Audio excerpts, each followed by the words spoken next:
আসসালামু আলাইকুম ওরহমতুল্লাহ। ফ্রেন্ডস, কথা বলবো ফেসবুক পেজের মধ্যে ফ্ল্যাগ কন্টেন্ট।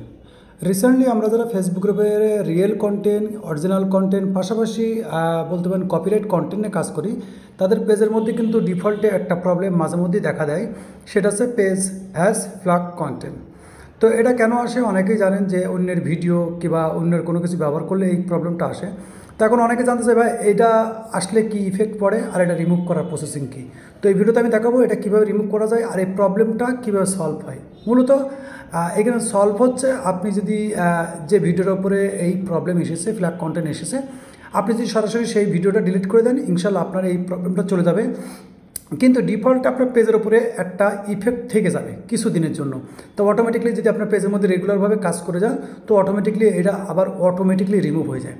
তো অনেকে বলে, ভাই আমার পেজের মধ্যে ইফেক্ট আসছে এবং এই ভাইলেশন আসছে, তা কী করা যায়।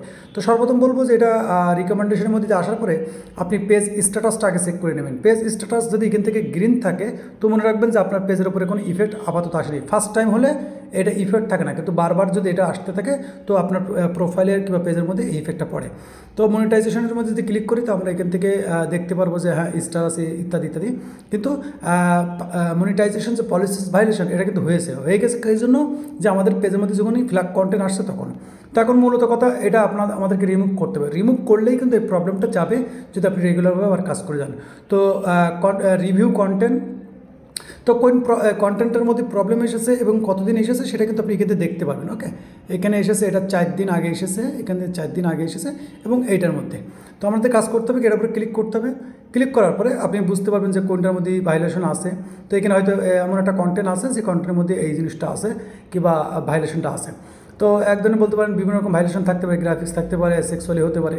তো এটা আমাদের সর্বপ্রথম করতে হবে কি, এখান থেকে যে টেক অ্যাকশন লেখা আছে এখানে ক্লিক করতে হবে। ক্লিক করার পরে আপনার কাছে কিন্তু অনেক সময় ম্যানেজ অ্যাডমিন থাকতে পারে, ডিলেট পোস্ট নাও থাকতে পারে। তো ডিলেট পোস্ট যদি না থাকে সেক্ষেত্রে কিন্তু প্রবলেম। তো যেহেতু এখানে ডিলেট পোস্ট আছে, তো আমরা সরাসরি করবো কি, ডিলেট পোস্টে ক্লিক করে এটা ডিলেট করে দেবো।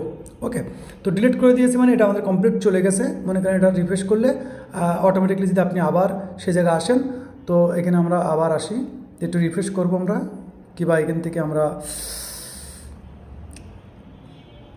ওকে, এখান থেকে আসার পর এটা রিফ্রেশ করে নেবেন। রিফ্রেশ করে নিলে হয়তো এটা দেখা যাবে। আবার প্রোফাইল রিকমেন্ডেশন, তো দেখেন এখান থেকে কিন্তু অটোমেটিকলি রিমুভ হয়ে গেছে।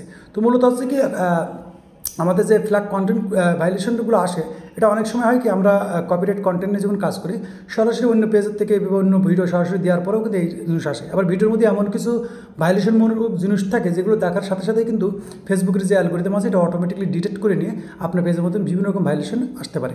তো আশা করি বিষয়টা বুঝতেছেন, এটা খুব ইজি যে আপনার যে ভাইলেশনটা আসবে সেই ভিডিওটা জাস্ট ডিলিট করে দেবেন। রেগুলারভাবে কাজ করবেন, চেষ্টা করবেন যে আপনার পেজের মধ্যে যে ভাইলেশনটা আসছে এর জন্য এই পোস্টটা ডিলিট করার পরে নর্মালি 3-4টা লাইভ ভিডিও আপলোড করে রাখবেন, যাতে করে ইফেক্টটা নেক্সট টাইমে আসলেও হালকা হয়ে থাকে। ওকে, তো আশা করি বিষয়টা ভালো লেগেছে। ভিডিও ভালো লাগলে অবশ্যই ভিডিওতে লাইক করে দেন এবং অবশ্যই আপনার মূল্যবান কমেন্ট করে রাখবেন, যাতে করে এই কমেন্ট অনুযায়ী নেক্সটে ভিডিও বানাতে পারি। তো ততক্ষণ ভালো থাকবেন, নিজের খেয়াল রাখবেন। আল্লাহ হাফেজ।